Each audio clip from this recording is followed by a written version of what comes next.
pastikan kamu sudah mengklik tombol like, subscribe, lonceng. Ya Nabi salam Allahumma salli ala Muhammad wa ala alihi wa sahbihi ajma'in. Bapak dan ibu-ibu sidang jamaah pengajian Ba'da Subuh rahimakumullah, marilah kita bersyukur kepada Allah Subhanahu wa taala atas segala limpahan rahmatnya kepada kita.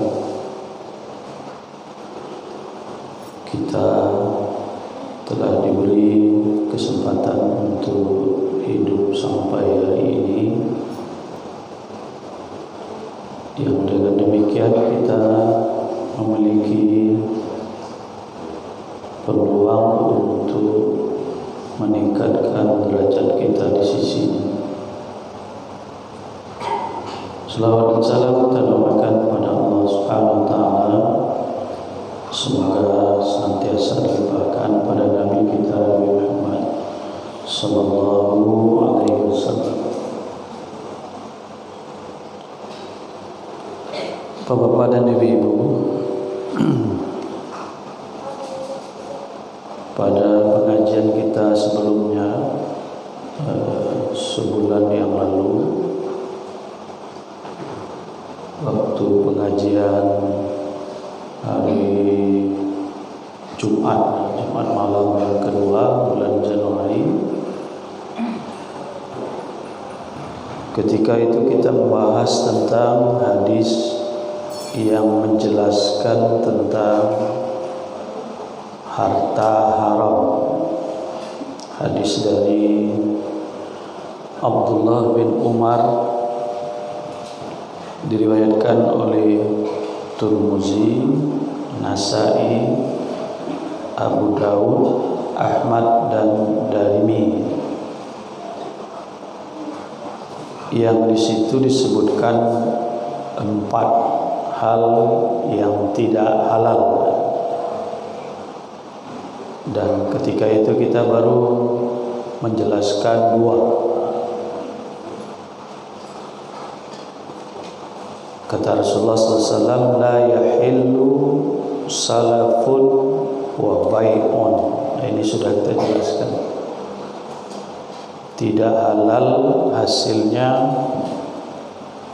menggabungkan hutang dan jual beli. Kemudian wala syartani fi bai'in, mengaitkan satu transaksi dengan transaksi lainnya. Misalnya transaksi jual beli dicampurkan dengan hutang. Nah, dan ini sudah kita jelaskan dan kita sudah juga diskusikan. Kali tekanan yang hadir ini. So pengajian malam kurang favorit sekarang. Yang favorit itu pengajian subuh. Alhamdulillah. Mungkin karena malam kita pulang kerja atau apa, agak capek atau terlambat pulang. Sementara subuh, apalagi subuh Sabtu ini kan pada umumnya kita agak santai kan. Lagi pula ibu-ibu menyiapkan tuhan di bidang-bidang lapangan. Nah, sekarang kita lanjutkan pada yang ketiga. Di situ disebutkan wala ribhu malam tatman. Yang ketiga. Jadi tidak halal kata Nabi ribhu, keuntungan, malam tatman, yang tidak ada tanggungan. Jadi tidak ada ribhu, keuntungan. Keuntungan itu maksudnya bayaran, hak, honor, pokoknya yang sifatnya keuntungan. Jadi tidak ada bayaran, tidak ada hak, tidak dapat sesuatu, tidak dapat honor dan lain-lain. Malam tatman, untuk sesuatu yang dia tidak nanggung apa-apa. Misalnya untuk bayaran ini, tugasnya ini, nah, itu kan ada tanggungannya itu. Dia menyelesaikan tugasnya itu dan dengan demikian dia berhak dapat honor. Nah, kan begitu. Jadi ada pekerjaan tertentu, ada tugas tertentu yang dengan tugasnya itu dia dapat bayaran. Atau mungkin resiko tertentu, dia mungkin belum mengerjakan apa-apa, tapi jika terjadi apa-apa dia yang tanggung jawab.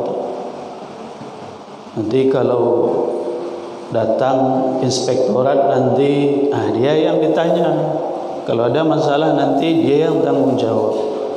Atas tanggungan resiko itu dia berhak dapat bayaran. Nah, itu maksudnya wala ribhu malam tatman.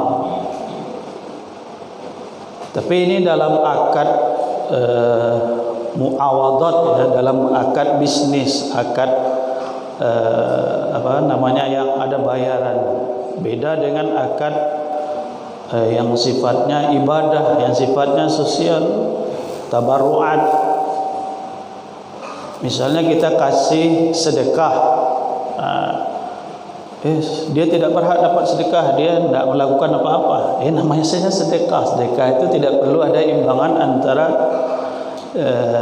iwad wal muawad. Ada yang dibayar, kemudian ada bayaran. Jadi kalau ada orang yang menyerahkan zakat pada orang miskin, disuruh dulu dia kerja, itu tidak tepat. Karena itu akadnya adalah akad ibadah, akad mendekatkan diri kepada Allah. Tidak perlu ada imbangan antara hak dan kewajiban. Tapi kalau ada akad bisnis, akad bayar membayar mesti jelas itu.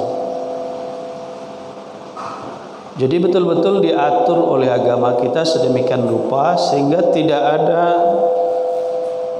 bayaran uang masuk yang kita terima tanpa kejelasan apa yang kita lakukan. Itu yang disebut dengan wala ribhu malam tatman. Karena itu seseorang mesti kritis terhadap segala bentuk penerimaannya. Pernah dulu diceritakan salah seorang dosen kami di kuliah dulu, dia rektor ketika itu kan, ketika bawahannya itu ngasih amprah kan, kemudian dia tanya, ini apa ini? Ini honor acara itu Pak. Bapak ini termasuk tokoh hebat di Indonesia ketika itu. Sekarang dia sudah meninggal di Jakarta. Dia tanyakan, saya mengerjakan apa atas honor ini? Ini kan acara itu Pak jadi pengarah. Dia katakan, sudah berapa kali kita rapat tentang ini? Belum ada Pak. Apa arahan yang kalian terima dariku tentang acara ini? Belum ada Pak. Karena itu rubah amprah ini. Saya tidak ikut di situ. Saya tidak ada jasa yang saya berikan sehingga saya berhak dapat honor ini. Akhirnya dirubah oleh anak buahnya. Sebab yang tanggung jawab bukan dia di situ, penanggung jawabnya sudah ada di situ. Karena itu tergolong harta haram. Lebih banyak orang boleh itu gini. Kok honorar boy? Leda boleh itu.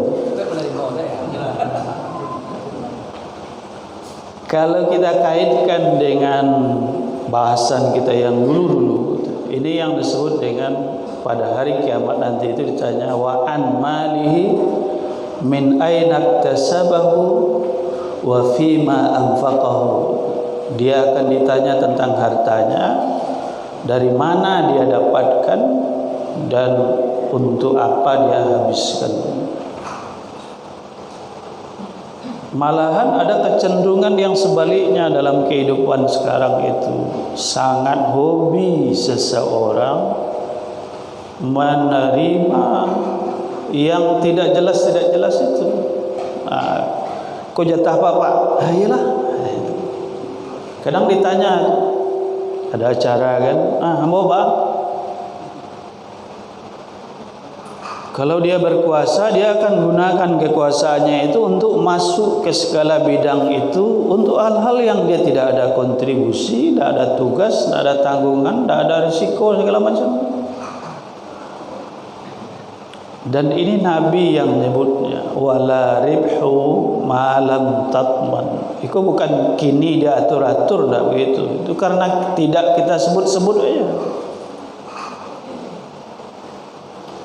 Jadi setiap keuntungan, setiap pemasukan, setiap hak itu mesti jelas saya dibayar karena melakukan apa, karena tugas apa, karena risiko apa.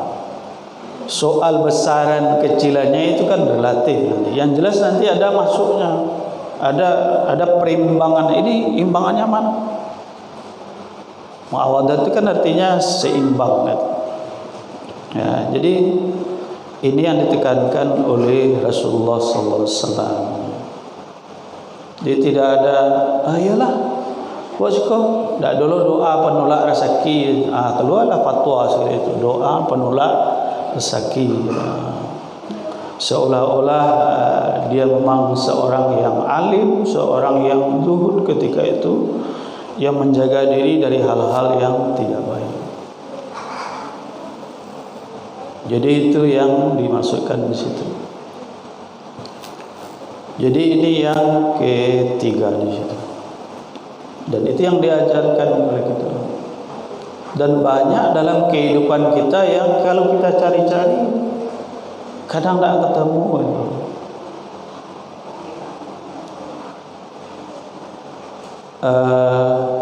Kini masih ada tak orang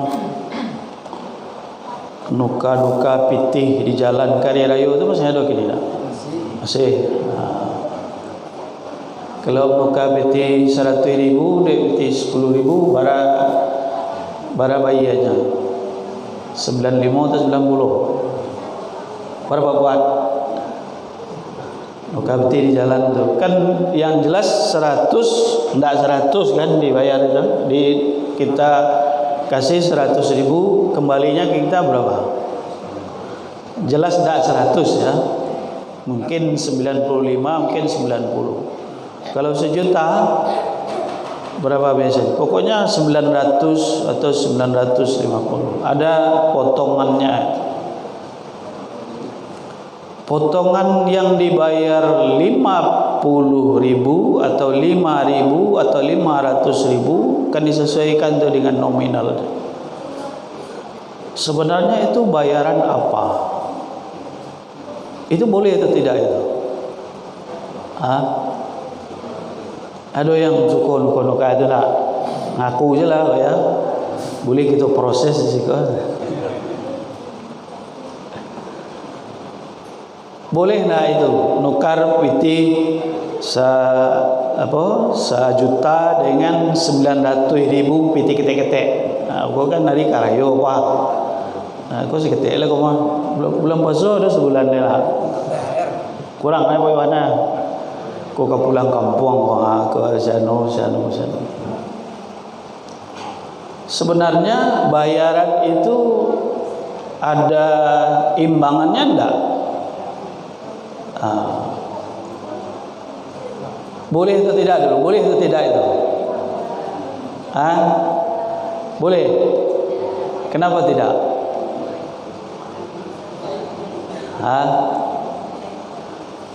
Boleh Pak Is. Pak Is kalau satu lo bukan tuh kok. Jasa. Biasanya alasannya itu jasa.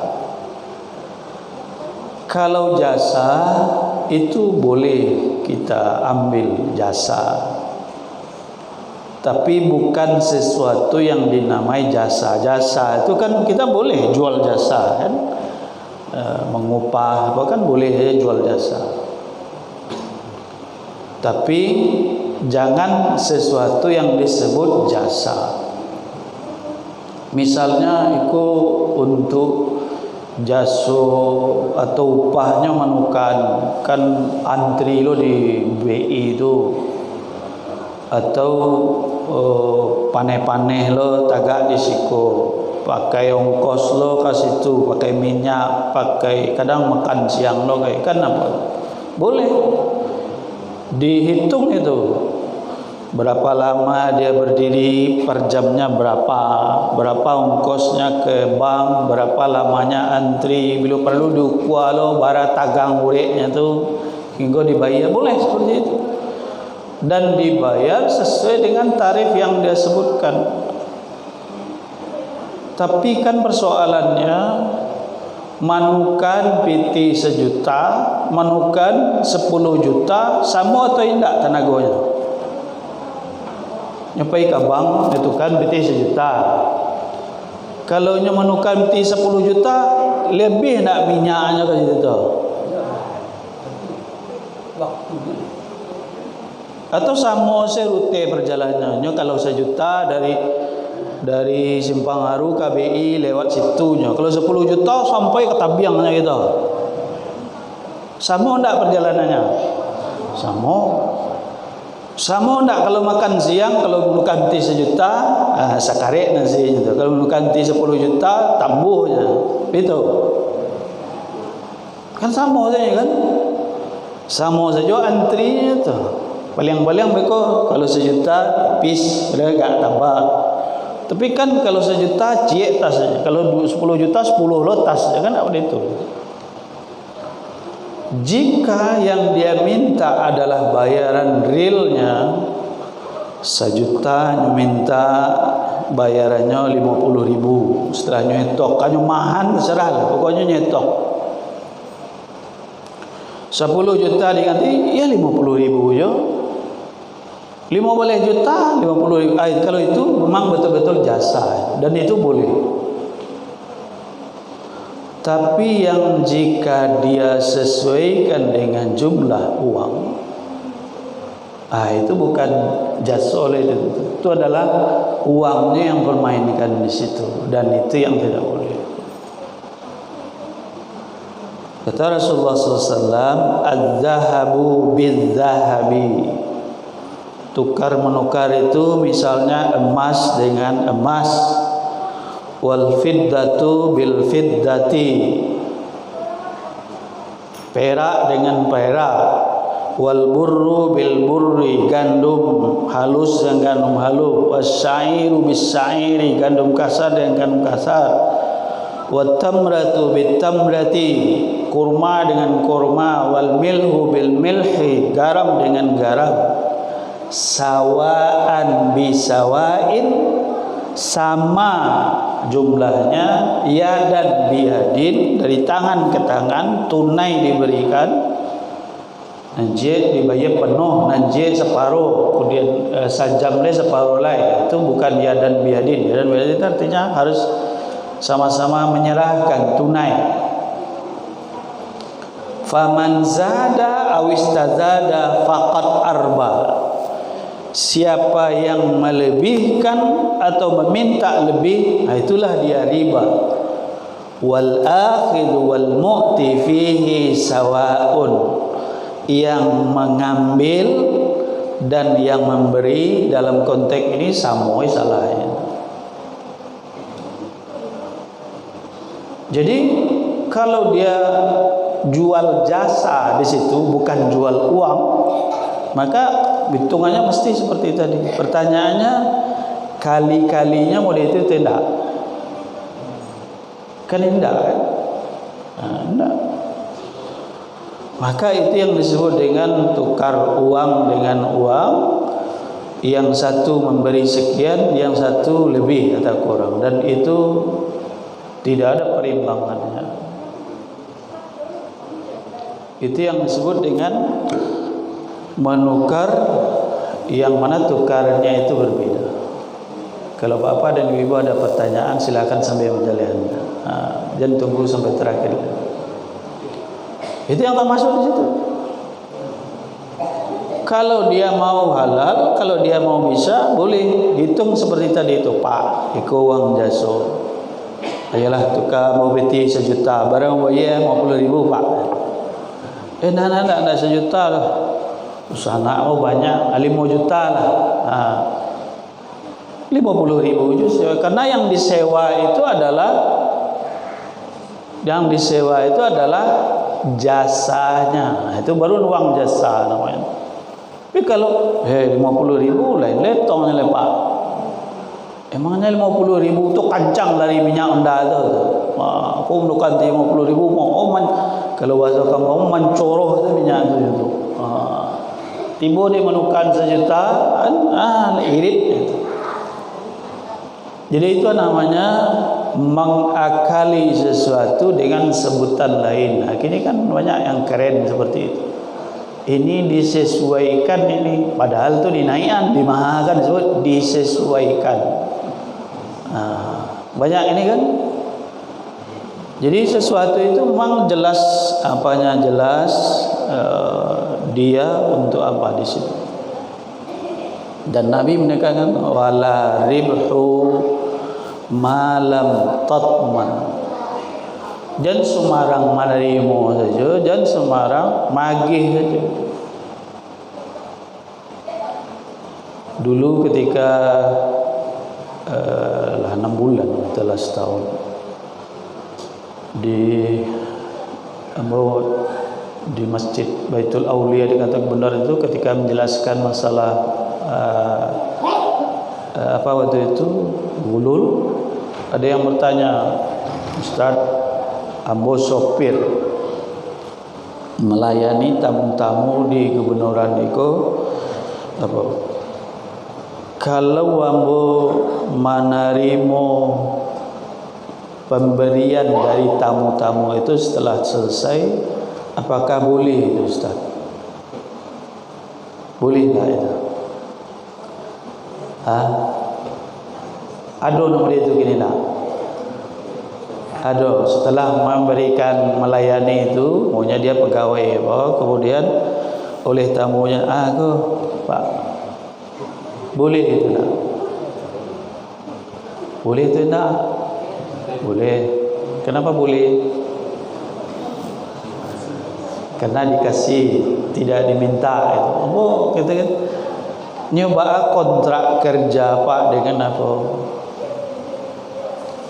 Lain di jalehan apa item karajo apa ketika menaikkan kontrak dengan bagian gubernuran ke.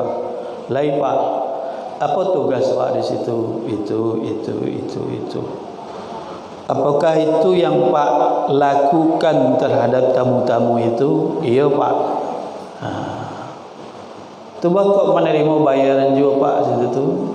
Ambo kan tak ada minta Pak. Jadi ambo kira tu boleh je. Jadi kecenya nyo ndak minta. Boleh itu? Pak boleh tu ndak? Anak kok tentu terlibat ada cerita tu. Kan nan barik lidah tu karena ada sedang memakan sagun. Kalau di kampung apa, dia ndak bisa ngecek karena dia sedang makan sagun. Dia tahu sagun. Kalau ngecek makan sagun bukan tu nyambua ya. Makan sagun atau kosong mulut itu.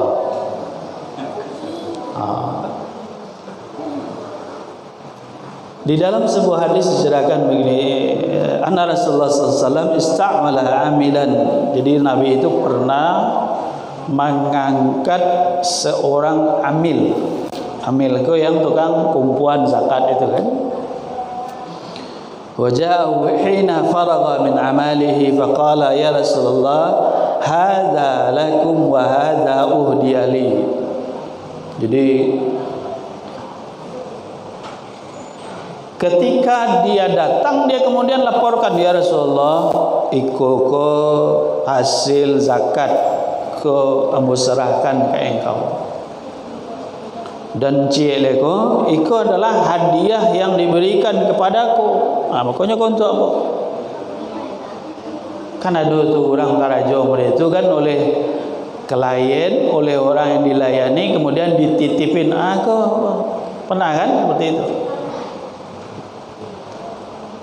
Jadi berubah muka Rasulullah. Kata Rasulullah, afala qa'atta fi baiti abika wa ummika ayuhdi laka amla. Cuba tanya wajah. Iko kon hasil zakat, iya. Iko yang dilaporkan, iya. Dan itu iko orang magi hadiah kambo ya Rasulullah. Tentu iko punya ambo. Kicik Nabi. Cuba tanya wajah. Kalau ang duduk saya di rumah, indah ambo tugasan memungut zakat ko, leka diantanyo hadiah ko ang tu indah. Kira-kira le lagi nya tu. Indah. Itu karena kamu menjadi petugas zakat. Petugasnya nyogen tu, bukan kepada engkau. Kalau indah, cuba duduk saya di rumah, lalu orang tu apa? Kemudian dikumpulan seluruh jamaah ketika itu dari Rasulullah SAW. Kalau cerita untuk pelajaran kita sadanya. Ada orang yang mentugaskan memungut zakat, kemudian dia kasih hadiah oleh sebagian orang yang dia pungut zakatnya itu. Mungkin dia karena gembira sudah ada yang jemput zakatnya, sehingga dia tidak susah-susah lagi mengantarkan, sehingga dia terbebas dari ancaman tidak bayar zakat, karena zakat itu memang harus disegerakan sesuai dengan waktu yang ditentukan. Maka dia kasih hadiah. Kece inyo itu punyo inyo loh.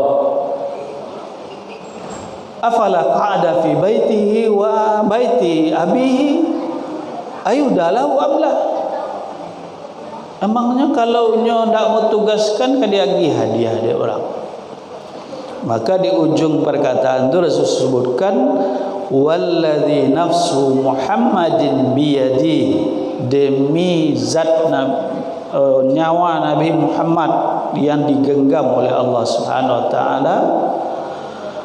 Maka dia katakan begini, la yaghullu ahadukum minha syai'an illa ja'a bihi yaumal qiyamah yahmilu ala unuqihi. Jangan seseorang yaghullu, mengkorupsi dengan jalan seperti ini sesuatu pun. Karena kalau ini dilakukan, dia akan bawa barang yang dia ambil tu di punggungnya, dia pikul itu pada hari kiamat. Jika itu kambing, gendonglah kambing tu pada hari kiamat. Sambil kambing tu hari-hari membek-membek. Kalau jawi, gendonglah jawi itu. Kalau unta, gendonglah unta itu. Sampai semua orang tahu, sampai semua orang ekornya tu ambil. Kalau jalan bang gendong itu batu-batu itu. Apakah sahabat tadi itu meminta? Enggak.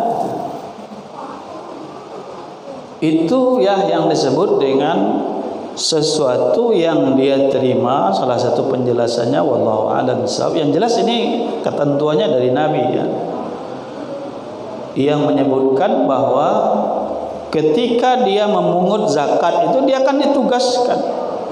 Sudah dibayar dia atau belum oleh pekerjaannya itu? Dia sudah ada namanya hak amil di situ.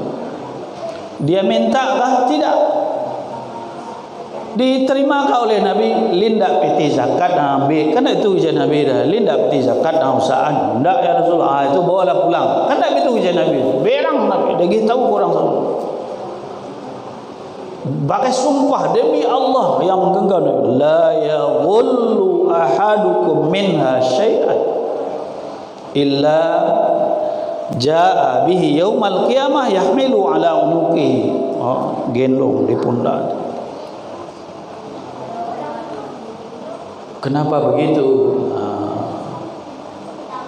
Kan dia di salah satu penjelasannya wallahu alam nanti dalam apa itu, dalam hal muamalah itu memang semuanya itu halal ya, kecuali yang dilarang. Ini kan udah jelas ada larangannya itu, dan itu menjadi salah satu dalil oleh Majelis Ulama Indonesia untuk menetapkan keharaman gulul itu, korupsi, riswah, sogok dan lain sebagainya. Karena ibaratnya wallahu alam, ibaratnya dia itu sudah jual jasanya itu ke ini, kemudian dijual lagi ke sini. Kan dia sudah jual itu. Tu ndak boleh lo kami menerima bayaran tambahan tu Ustaz. Bako ndak boleh. Tu bako ndak balalan tu. Kontak karajonyo baan. Apa saja jenis layanan yang wajib dia berikan dan dia dibayar karena itu. Waktu pelayanannya kapan? Kalau sudah di luar itu dia memberikan yang lain, dan untuk etisnya dia minta izin kepada yang tadi, kepada dia bekerja ini, itu ada peluang untuk halal ya.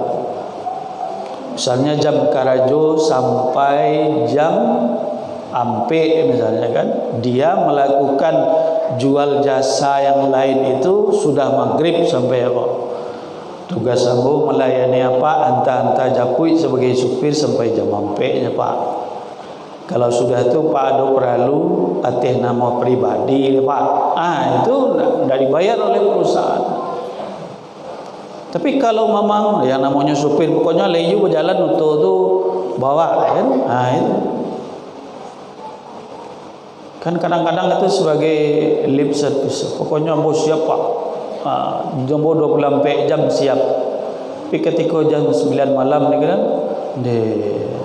abang tak bisa Pak, hanya malih-malih kan. Kalau dia give salty baru capek. Itu.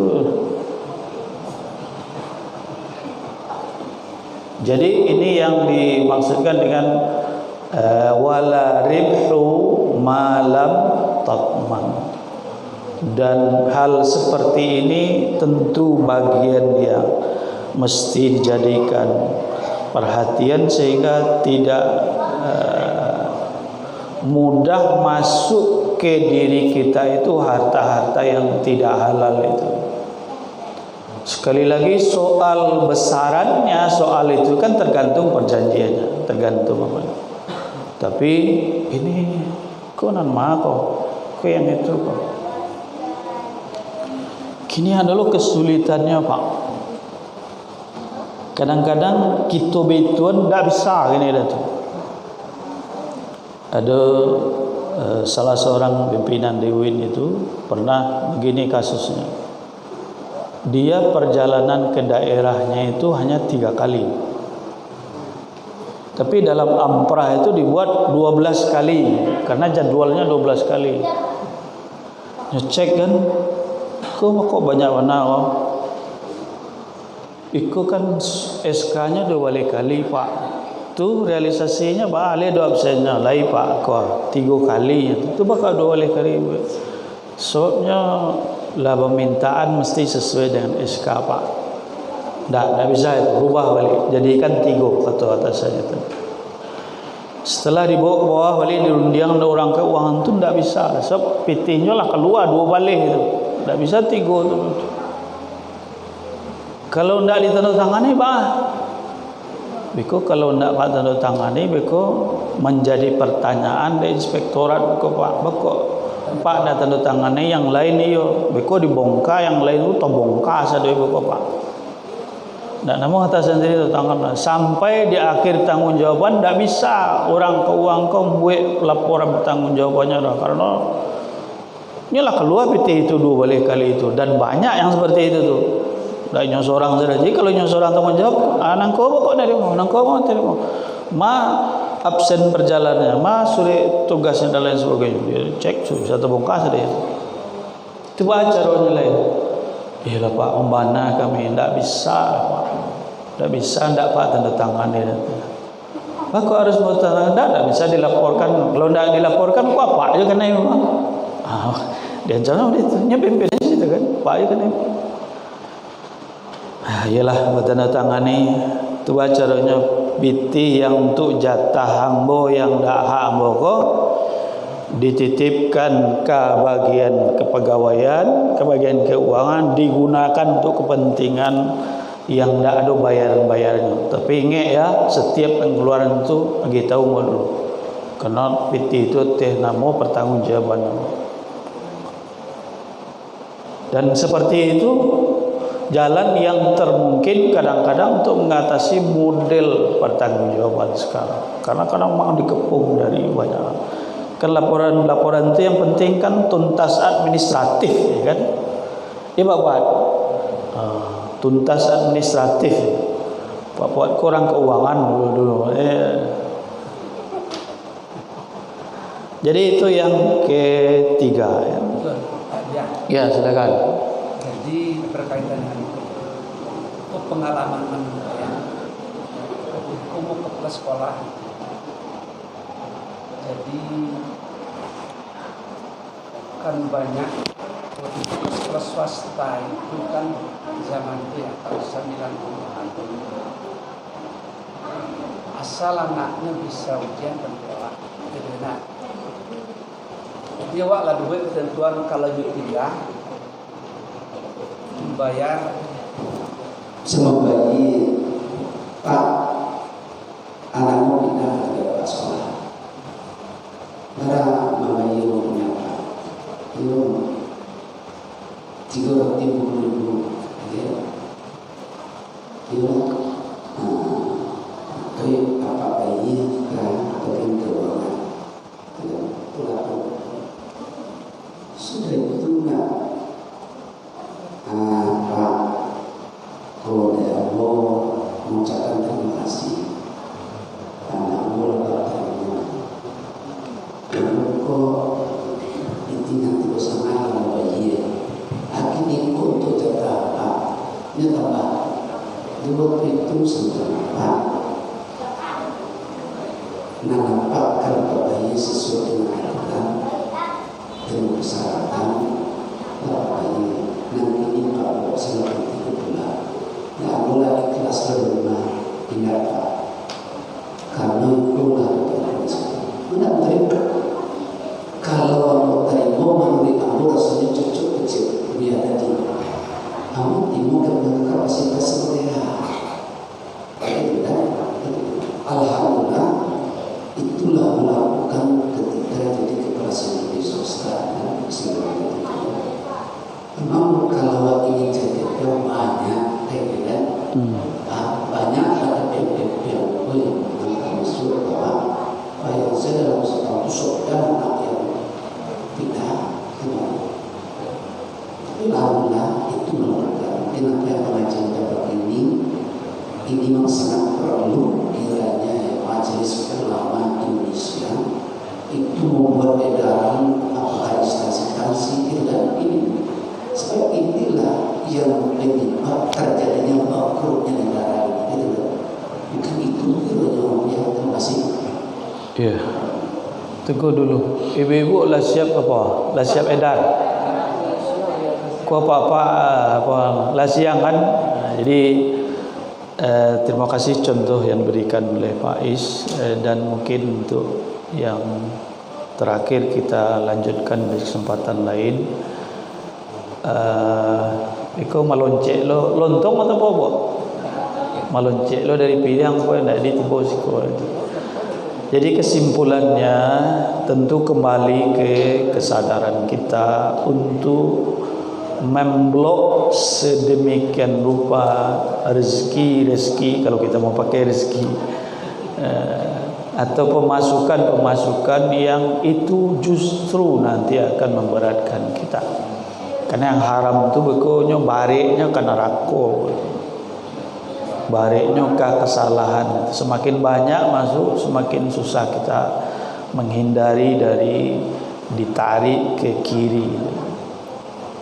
Dan ini adalah garisan tegas yang dibuat oleh Rasulullah SAW, sehingga kita tidak pada tempatnya menego-nego, kami biasanya mau itu, kami itu.